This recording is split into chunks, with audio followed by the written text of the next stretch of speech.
Mail art is pretty clear. It's art that is sent through the mail, and we're going to be creating mail art with a positive message. Your postcard can have words that you find in a magazine and put together to create your positive message, or you can completely create your own words by cutting out individual letters and arranging them. The front and the back of your postcard should be decorated with some type of encouraging message. If you need ideas on what type of messages would be appropriate, here's some great ones from Vicki Barone. She created these kindness cards and offered them for pretty cheap so that people can spread kindness to others.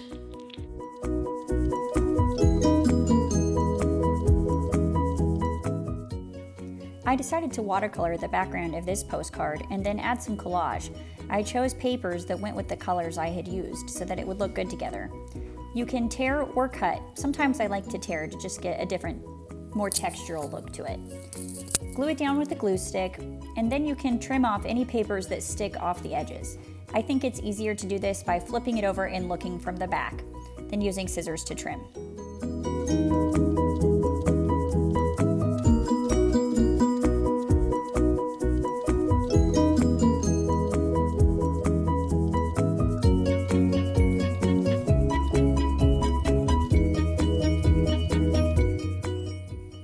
As you work, think about making an interesting composition. You want these to look good and be positive.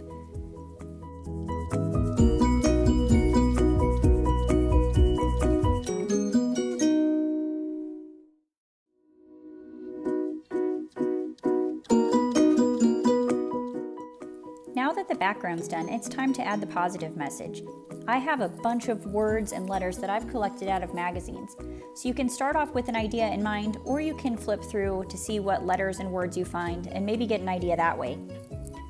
I started going through and cutting out interesting words such as beauty. I didn't end up using it, but I wasn't sure at the beginning what I wanted to do.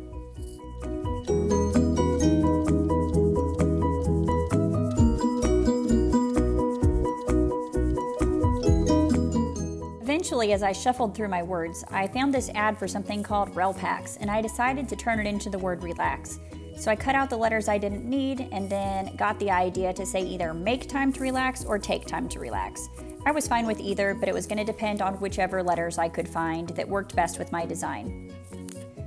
It's a good idea to lay out the letters to form your words as you go, but wait to glue them down until the end, because you might find a different letter that you like better and want to switch it out.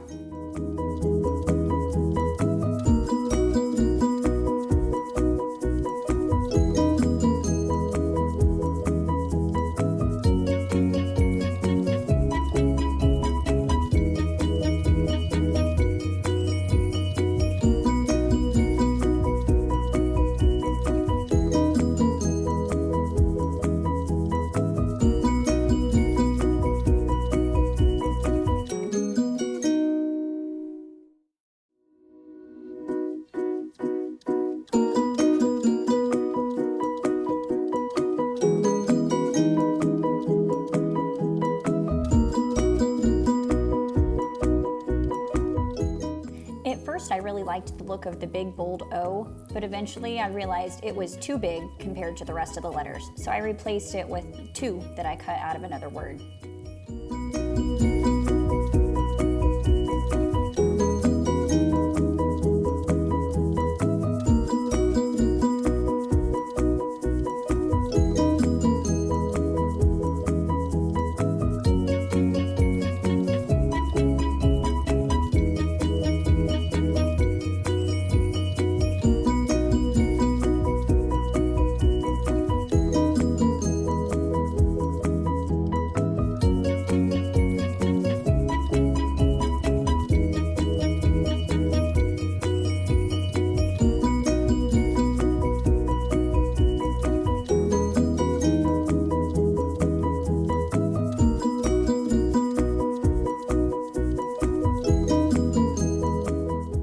Once you have all of the letters that you need, it's a good idea to start laying them out and tweaking it, getting them arranged into just the right spot. Once you're happy with your arrangement, it's time to glue. Make sure that you use enough of your glue stick that it will stay onto the paper and isn't going to peel off. We might still go over these with Mod Podge in the end just to make sure everything is really sealed down and nothing is going to come loose in the mail, leaving people to wonder what message you are really trying to share.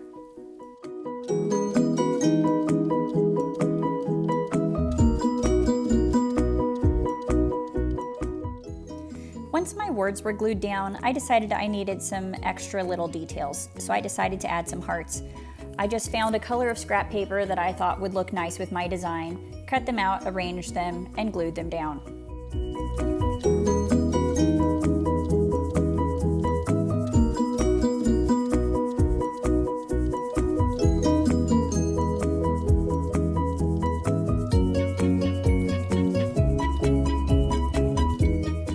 You don't have to just cut out shapes. There's all sorts of things you can do.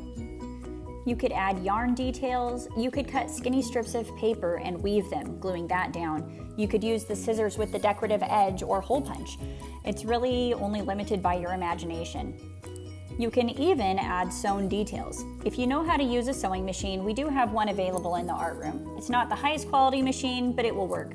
You could do a decorative border around your postcard, or you could go back and reinforce some elements that you added with stitches. If you don't want to use the sewing machine, you could also sew by hand. We have needles and thread available to you as well. If you do decide to sew, make sure you clean up the back. You can trim up the threads and then go ahead and add a piece of paper over the top so that you have a clean surface. You can go ahead and draw or mark on your paper before you glue it down just to make it easier. It might be a little bit bumpy once it covers up the threads.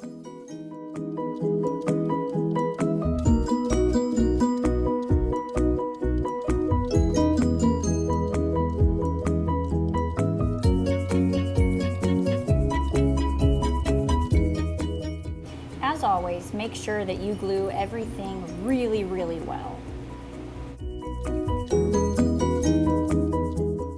The next step is going to be to get these ready to mail. I'll pick up some postcard stamps and we'll make a plan for who we're sending them to. I can't wait to see what you guys create.